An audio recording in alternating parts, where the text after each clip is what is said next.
Welcome to Creative Mornings St. Louis. My name is Sam, and today we're going to talk about stress. I have with me Olympic medalist Dawn Harper Nelson. And Dawn, I just want to thank you so much for being here with us today. Thank you so much for having me and allowing me to be able to share my perspective on things. Absolutely. Yeah. And we're going to be talking about stress. Yeah, I know a little bit about that. Just a little bit. Just a little bit. Yeah, for sure. I can only imagine. Yeah. I mean, this emotion probably inspires some really intense memories, For both sure. career and life. For sure. So just give us some perspective. How does stress manifest in Dawn? Well, so for me, in being a professional athlete, it's amazing when I think of stress. The word that I really think of is pressure, because for us, we don't necessarily say, "Oh, I'm stressed about this race." Like it's pressure to perform a certain way, and so I don't know if you've heard the saying, "Pressure busts pipes," and that's something that we say a lot in track and field, because you can be physically ready to go, but that pressure that you deal with when you're entering a big race or just a race that really matters to you, sometimes just mentally you just don't perform the way you know that you want to, and so you find yourself feeling like you crumbled under that type of stress and pressure. And so for me, I think of stress as pressure. For me, that's the thing that comes up, and the way that I've noticed for myself that it really kind of shows and presents itself is it consumes my mind. It consumes all of my thoughts. An example, I visualize everything. I visualize races, good, bad ways. Like if I get out with a bad start, how would I make up a race and perform better? But in that, I wake up thinking about the race. I'm sitting down and I may be eating and I'm just running through. And all of a sudden I realize that I've been eating breakfast and I'm tense. I'm physically, like I can feel myself. My heart rate's kind of gone up a little bit. And so that's how I feel like, for me, I've noticed over time that stress really presents itself in me. This consuming motion. Oh my goodness. Yeah, I mean, I can be with family and we're talking, have a conversation, and I find myself, I'm like, I don't know what just happened the last 5 minutes, because I'm thinking of a race. Right. And it's like to find a way to step back and say, okay, we have to separate the two, because this can't consume you in that way, because that now is a negative and you want it to be a positive in your life. So do you think that, obviously this shows up with sport a lot for you, with racing. How else has stress manifested in your life? Oh my goodness. So we're just going to jump right into that, huh? So a way for me is, I guess I'll just go ahead and say, and I actually hate to say this and verbalize this, but it's true and it's a real thing in my life. I have high blood pressure now because of stress, and a way that I did not manage it well was, for me wanting to make my third Olympic team and feeling like this is all that mattered in the world. And I really turned it into almost like a do or die situation. And although I had been to 2 Olympic teams, gold and silver medal, all of a sudden this third one, I made it seem as if it was this foreign thing to me. Like I didn't know how to even prepare to get there. And if I didn't, then everything would come crumbling down. And I remember injuring myself before the Olympic trials. And obviously that, now it's like, okay, it's even more stress and pressure. Right. But then I get to the Olympic trials and I hurt myself in one of the rounds and I don't make the team. And I remember literally just feeling like it was days and days and days afterwards where I couldn't think of anything else. It just felt like my world had stopped in that moment.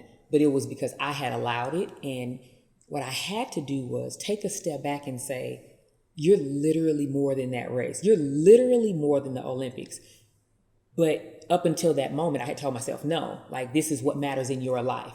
Because in order to be on an Olympic team and to actually be the best in the world, to a certain extent, track and field has to consume your life. You do. A lot of the decisions that I make are directed towards making an Olympic team. And so when that didn't happen, I truly felt like it was all in vain. And I got to a moment where, like I said, it was days afterwards where I felt myself, I couldn't breathe. I felt pressure around my neck and I had pressure in my head. And I was telling my husband, I don't know what's going on with me. We went to the doctor and my blood pressure was like 201 over 100 and I don't know, like 18. No, and the doctors were like, you could have a stroke right now. And that's when I realized you need to find a way to really step back and not, you turn this into do or die. And I didn't understand why I had done that. but really just having that moment, being blessed that I could learn from that moment, and how to try and learn how to manage my stress. And so that's the way. When you just ask, I'm like, let me give you the real on the situation, because it really can affect your health. I mean, we say things like, oh, I'm stressing. It's like, no, there's still levels to it. And I took it to the extreme, and that's something that I just realized you can't do. It's more to life. Right. Yeah. Well, I appreciate you being so vulnerable with us about how stress has impacted your life so significantly, because I think a lot of people, when they think about, oh, if I'm going to tell my weaknesses, then, I'm basically giving something up. I'm giving up my strength. And what you decided was, okay, this is a weakness of mine, and now it's time to do something about it. Absolutely. So you also seem to, identify with stress in quantitative ways, like external, internal, big stressors, small stressors. So can you speak to that a little bit more? Absolutely. For the way that I've incorporated those levels, like you said, quantitative ways of stress in my life is internal. So in order to want to go to the Olympics, there has to be some type of, that's the goal, right? And so each day there's some type of like a little pressure of like, I need to do these certain things right in order to kind of like have stepping stones, right? Or these milestones that you want to mark off. And for me, I think they're positive, like they're encouragements to me. And so when I don't want to look at the huge goal of the Olympics, because that can seem like it can consume you and it's just too much. But there are steps that need to happen to get there, right? And so on this day, I really want to mark off, okay, I want practice to go well. I want to make sure I'm getting my rest, I'm eating right. There are just certain things you want. And when you're doing that, you're realizing that I'm checking off these markers, and internally I'm progressing towards my big goal, but in these minor ways, right? And so when you do that, you find out that you're chipping away at this big goal. Right. And so the internal pressure that I'm giving myself, I'm creating these milestones so that they don't feel so big. And so that I'm excited about them. I'm like, okay, today, this workout's going to be hard, but and then when you do well, you're like, I'm on pace. I'm right on schedule.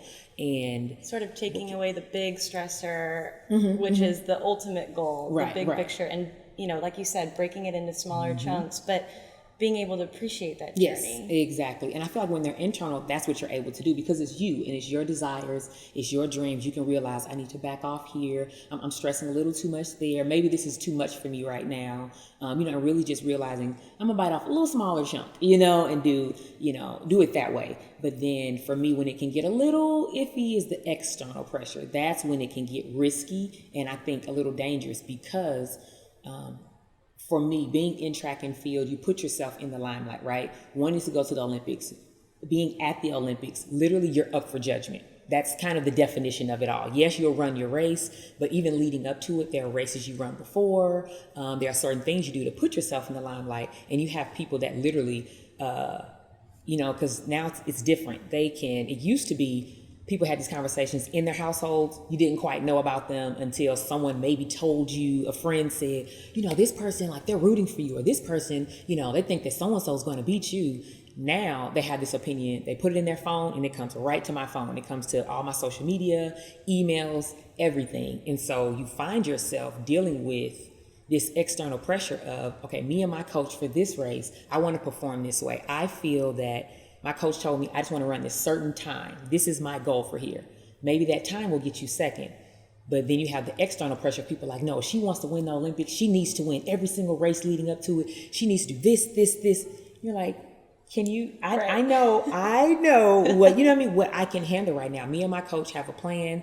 And so I just think it's really dangerous when you open yourself up, because the external pressure is there. It's going to be there, but it's really about how you manage that. And I think a healthy way to help manage that is having your circle, your personal, whether it's just your family and, your small group, select group of friends that you will allow to kind of share and be vulnerable with.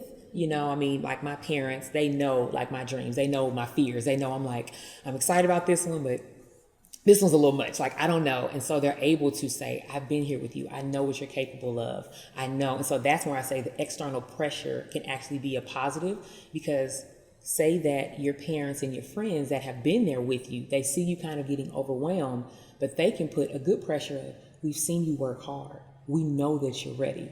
we know that this moment that you're approaching, it's your time. And so that's a pressure of like, they believe in me. Right. Like I'm ready. And so for me, like I said, there can be a good and a bad to external pressure. And so, when I think of that, but then you have, like you said, large and small. And so obviously Olympics is a really big thing. Like that's the world. Like you put yourself out to be judged. Like the biggest. Right. And so now I think about, now I'm a mom, right? And that's still that's a huge thing. But then when I think of track has allowed me to break things down to say, okay, this is small and the world will not end if this doesn't happen. An example, I stress about getting things done through the day of wanting to vacuum, clean the kitchen, dust and just do certain things around the house. And I think so many of us have these things that we want to mark off, but somehow we turn them into big things, right? Like you're pushing back your bedtime for like, I need to vacuum and I need to kind of get this together.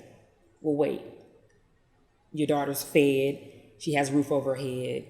She's healthy. She's being educated. The world is not going to end if you literally vacuum tomorrow.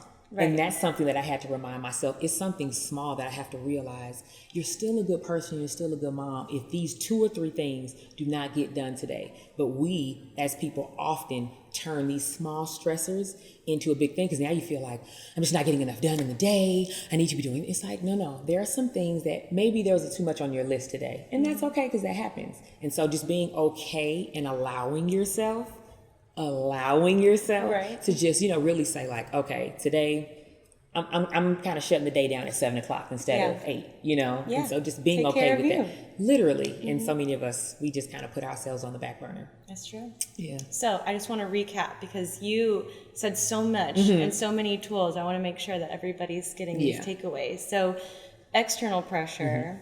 No, I'm sorry. Let's start with internal pressure. Okay. Internal pressure. The best thing that works for you is reducing that by breaking it up and not making yourself feel the weight of this internal pressure that you put on yourself. So kind of coming up with a game plan on how you're going to tackle it. A game plan. Perfectly put. Yes, a game plan. Yes. And then external pressure is kind of being able to reflect and focus and understand where it's coming from. People are trying to push you. And you allow what you're letting in, though. So the external pressure. Right. You allow what you let in. And so that's why I said it's a lot. It can be a lot of pressure from people that you may not know, but then allowing the pressure maybe from family and friends that have your best interests at heart. And that's what you're allowing in because it's really a motive. Exactly. It can be a motivator for you. Yeah. And then with the small pressures, I mean, we kind of talked about the big pressures of obviously the Olympic Games and dissecting those out, but those small pressures is kind of looking at the bigger picture and just being like, does this really impact the big picture right now? Yeah. And maybe helping that pressure to just sort of move to the next day or whenever. And like I said, just I think the big word now is allowing, what you either allow in or what you're allowing yourself to be okay with, and so that's really, because when you allow certain things, you're like, I'm okay with this. So the stress and the pressure that I was feeling, I'm accepting that, or I'm just realizing this is too much for me. So a lot of what we talked about in our first conversation was about prioritizing yourself. Yes. Because well, speak to that. How have you worked to do that? And is there any tips that you would like to give people on allowing yourself to be kind to yourself and say no? So track and field has really forced me to look at things in a different light. I cannot allow myself to get so busy that I say, oh, I'm just going to push off eating lunch today. I have these certain things I have to do. I have to do these things. So I'm not going to go to bed until midnight. Physically, I cannot do that because I get to a point where I put off eating too much, now I've deprived my body of nutrition, or if I go too many nights without sleeping the way that I should, now I could pull a hamstring, I could injure myself, and literally my job stops that day. And so it has forced me to prioritize and say, Dawn, you in many, many ways have to come first. And I think that that's a beautiful thing because I have been in so many conversations with family members and friends where, and I say this a lot, I'm like, think of the conversations you've had with your parents, whether it's your mother or your father, and you're talking with them and they're just like, how are you? And you're like, oh, I'm doing well. Oh, I've done this. Oh, today's going well. And then you ask them, And they're like, oh, well, I only got like 4 hours of sleep last night, or oh, I haven't eaten today, I'm going to eat later. And you have a moment where you're just kind of like, really? I care about you. Why are you not taking care of yourself? But then it's like, wait, are you doing that for yourself? Somehow we prioritize everything else and everyone else before ourselves. We look at our loved ones and we want the best for them all the time. You sacrifice so much for your children because you want them to have the best life, all these things in place.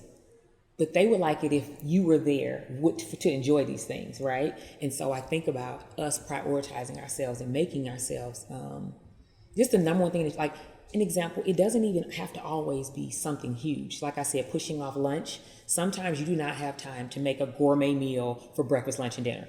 That's just not reality. But maybe we grab a banana. Literally, grab a banana on your way out the door. And it's something I think when I do talk to people and I mention these things, they're kind of like, well, yeah, your line of work, and I'm like, no, an apple. Just something quick that you can just grab and go out the door. And so prioritizing yourself and finding a way to say that I matter as much as everything else that I'm saying matters. Right. Yeah. Because a lot of times I feel like if you don't take care of yourself, I mean, not just for an athlete, for anybody, you aren't able to perform, you're not able to focus. Yes. And that is part of something that everyone can do to basically enhance your own performance no matter what it is.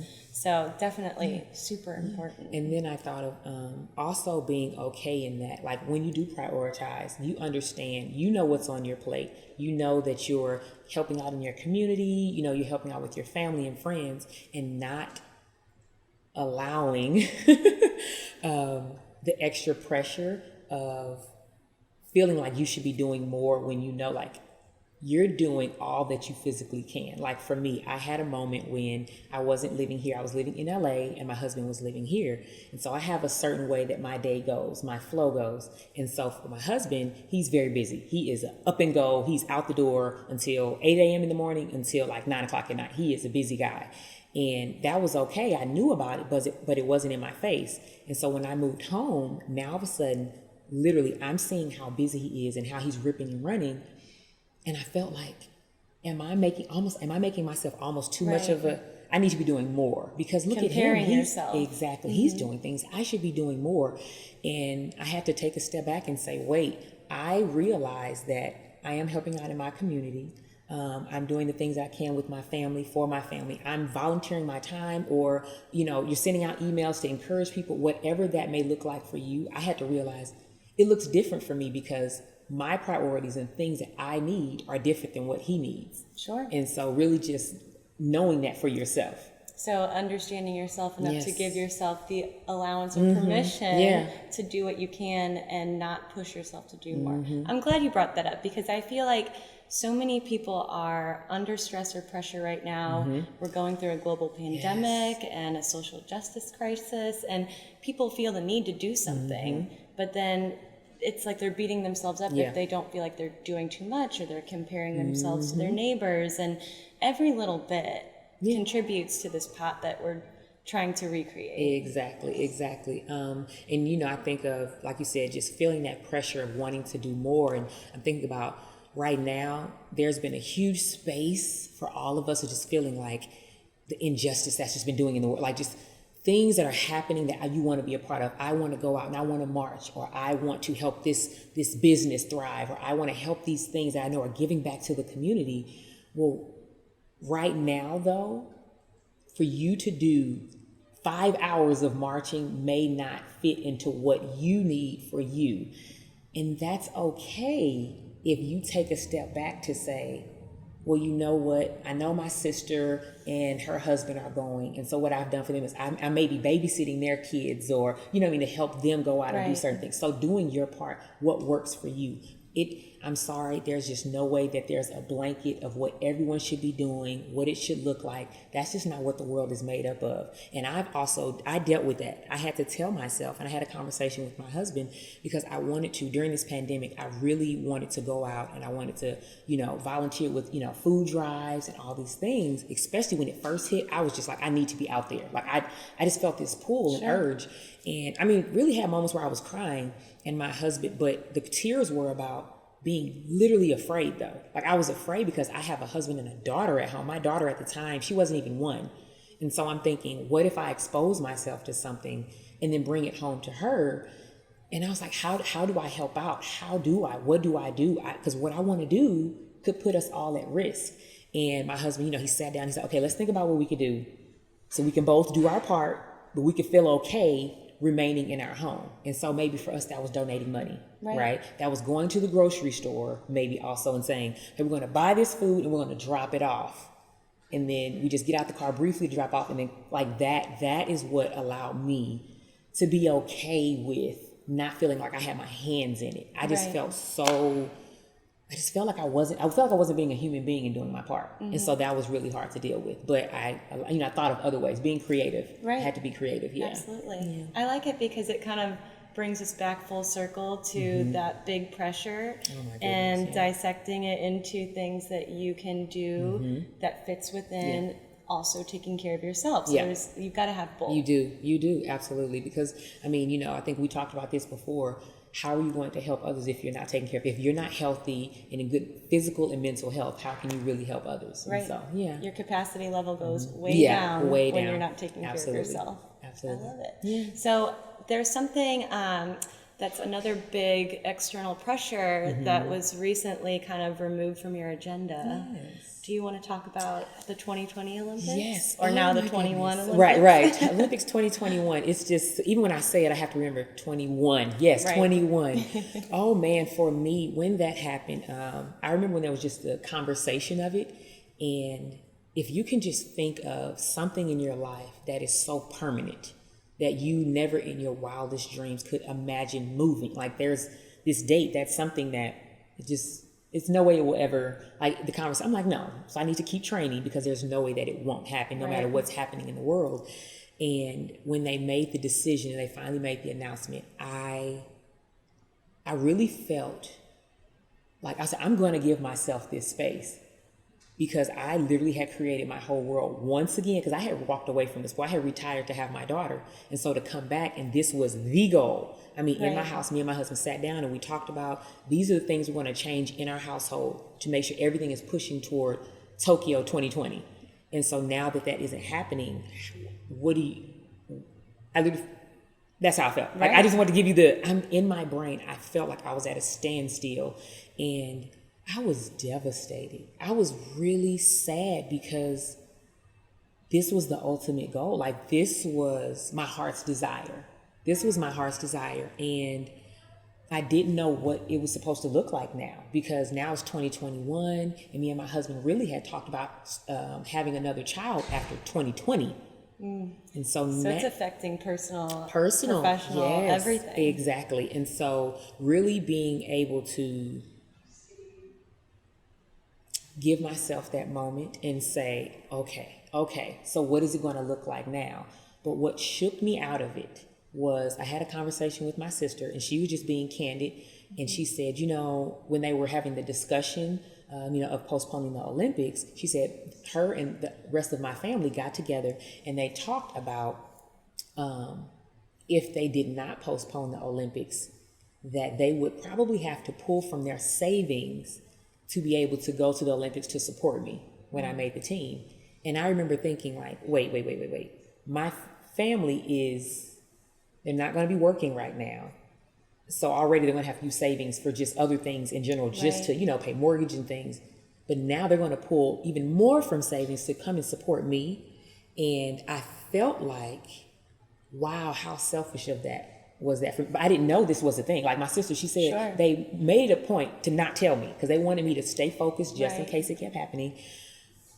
But it really made me realize, like, wait, the people that I say I want to compete for, my family, my friends, the ones that I know are so happy for me, like when they see me compete, when they see me run, they know like she's doing it. She's going after. We know that like this is what she dreamed of.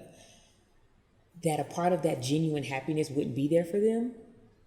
I was like, this isn't why I'm running. This isn't. And so for me, that really allowed me to look at it in a different light and say, you know what? I'm blessed that it's being postponed a year.